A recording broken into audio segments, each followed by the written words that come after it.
and I could be the night. Sorry, I'm just kidding. If you've been failing for a while now and you want to figure out why you've been failing so much, you want to figure out what the pattern is and is this even worth it that you're doing, and how you can get out of this failure cycle, or rather enjoy the parts that you're failing at and then enjoy the fruits later on in life, then this video is going to be an absolute banger for you, because after watching this video you will absolutely love failure. In fact, you're going to want to fail every single morning, every single evening, every single afternoon. You're going to go to the gym and you're going to want to fail. You're going to go to literally anywhere and you're going to want to fail. So this motivation, or this video, is going to be unlimited motivation for you. I'm going to quickly go over the 5 reasons or the 5 patterns that I've seen time after time over the last 3 years in failures, and why they've been the absolute key for every single piece of success. So I'm going to quickly riff off. Point 1 is, the more you fail, the bigger you win later on. If you look at Hormozi, for example, and this might sound crazy, but Alex Hormozi, like one of my favorite business people, he failed for 6 years and he made 100 grand in 6 years combined in his first 6 years. Like, do you get my point? Right? The guy has made $250 million every single year since. And he made nothing in the first 6 years. Was he failing? Yes. But was he actually getting prepared for the season that he's in right now? Yes. Right? And like, if he gave up in these first 6 years, he would never have been able to achieve what he achieved. If you look at Angry Bird, the video game, the game got 51 times denied until the 52nd time they were like, okay, let's just publish this shit, and it became the biggest game in the world, right? If you look at Harry Potter, for example, J.K. Rowling's got, I think, 11 times she got denied for publishing it, right? Publishing Harry Potter, and it flew like crazy. Like, it became one of the biggest fiction books of all time. I'm gonna get some hate comments after this, but yeah, if you look at any comedians as well, right? If you look at Max Amini, for example, if you're into Iranian comedians, I mean, all these people, they've failed, right? And once they have failed, they haven't stopped. So that's first. Now, secondly, people believe that if I failed, I die. Right? A lot of people, like, the root of failure is death, if you really look at it. Now, for example, if you have a fear that you're not going to get a specific client, now let's dig deep into it, right? You don't get the specific client, you stop getting clients, you run out of business, your family thinks you're shit, they stop feeding you, they stop loving you, they stop being affectionate to you, you're alone, you're dead. That's basically the root of it, right? You fear death. That's what you really fear. And like, evolutionary, if you look at it, like, we belong in tribes, right? If we don't fit into a certain tribe, we believe that we're doing the wrong thing, which is totally not the case, but people believe that because that's how we've been evolved, right?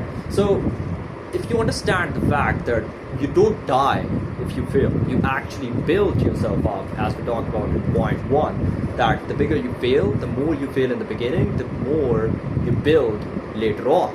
It's the same with failure, right? You're not dead. You're not gonna die by failing. Like, I can assure you of that. So every single failure that you have, break it down in steps like this, because once you understand something, this is a bit off topic, but it's really going to help you. Once you understand something, it stops affecting you. And once it stops affecting you, it stops controlling your life. Once it stops controlling your life, I mean, it means nothing to you, right? If you look at the beggars on the street, they don't affect your life. You don't care about them. I'm not saying you're a bad person for it. You shouldn't care about, like, all of the people in the world. But if you're not, if you don't care about them, it means that they don't mean anything to you. And so the reason why you're caring about other people's opinions, the reason why you're fearing it so much, is because you've been conditioned to fear failure, right? You've been conditioned to believe that if I don't have these people, you give so much meaning to their judgment that they start affecting your life. They start affecting what you do and how you do it. And that's when shit hits the fan. So just don't fear death. That's quite simple. The third thing is, it's my own personal story, right? When I started copywriting, right, I sucked at it for the first 2 years. Not because I was bad at copywriting. Like, if you do something for 2 years, I wrote over 3,000 emails, and I think around 1,000 high-ticket sales pages, a lot of webinars, a lot of VSLs.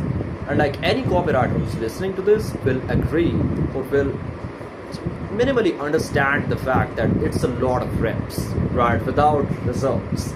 And I didn't really get any clients. Like, I didn't really bag any big retailers. But now I'm working with 7-figure clients. I have a good routine. I have good discipline.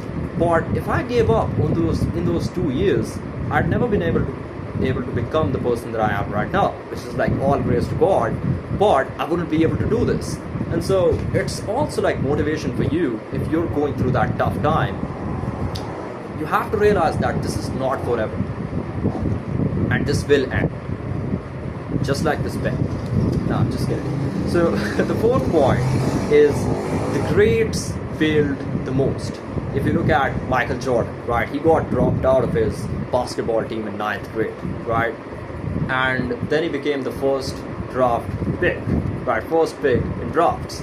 And it's crazy to look at that, because all of these people that you look up to right now, they failed greatly to become great.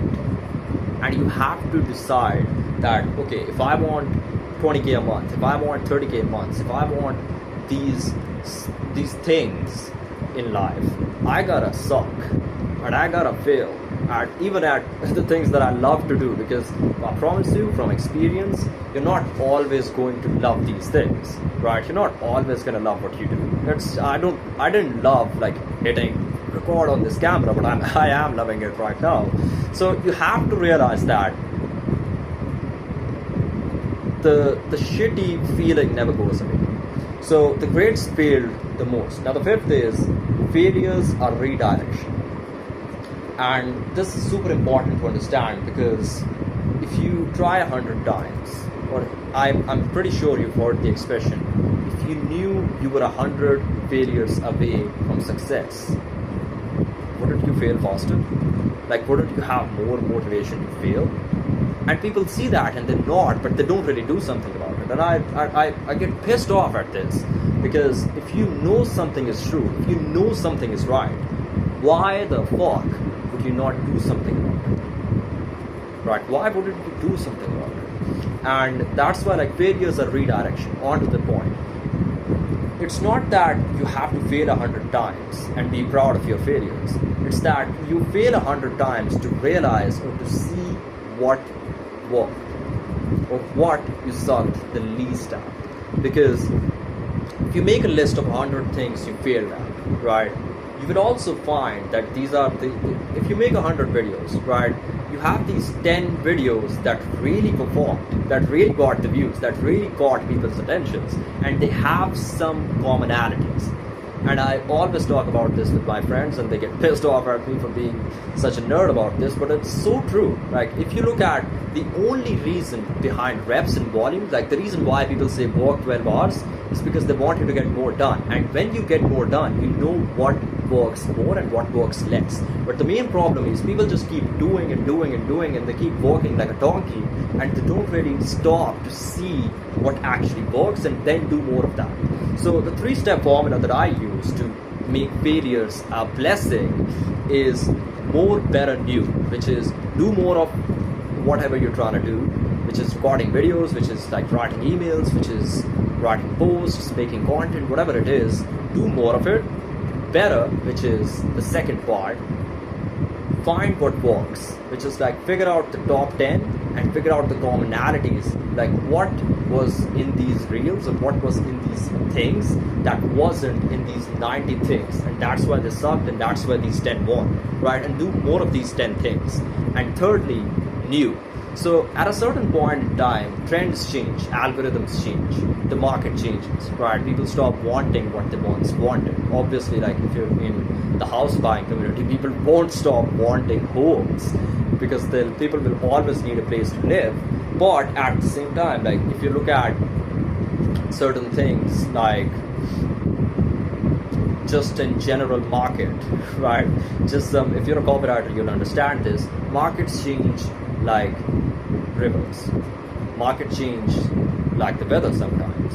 And it's most important that you adapt and that you find something new. And this is where you go back to step one, which is doing more of new, right? So you do a lot of new stuff until you milk the shit out of this part, by the way. You don't stop doing this when you fail for like the third time. You stop doing this when you're at your 13th failure. And then you start doing this, and then you go back here and repeat the same cycle again and keep scaling your business, keep scaling whatever it is that you're doing. So these are the 5 patterns that I have seen repeat themselves over and over and over again, and it has helped me the most. Like if somebody showed me this video like around 3 years from now, not from now, 3 years before from now, I would have been so blessed to hear these things. And so that's why I recorded this video. I have nothing to sell to you.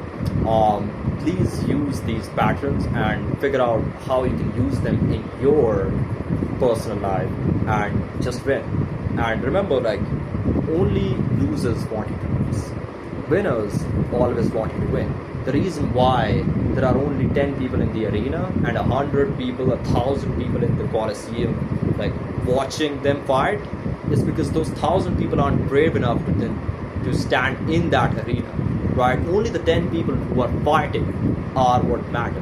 So it doesn't really matter who dies, who loses, who wins. It's most important that you're in the arena and not caring about all of the noise. So yeah, that's basically what I want to leave you with. Like this video, subscribe and share, because I'm gonna be posting these podcasts every freaking day of the week. Peace.